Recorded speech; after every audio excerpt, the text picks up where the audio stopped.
ആത്മഹത്യ ചെയ്യാനല്ല നോക്കേണ്ടത്. ഒരു പ്രതിസന്ധി വരുമ്പോ വീട് വിടാനല്ല നോക്കേണ്ടത്.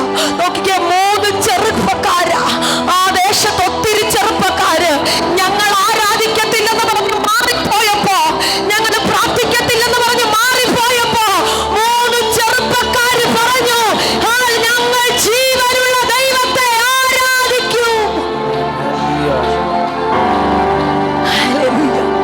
ഞാൻ ആരാധിക്കുന്ന ദൈവം തീച്ചുളക്കകത്ത് ഇറങ്ങി വന്ന എന്നെ വിടിവിപ്പാൻ ശക്തനാ.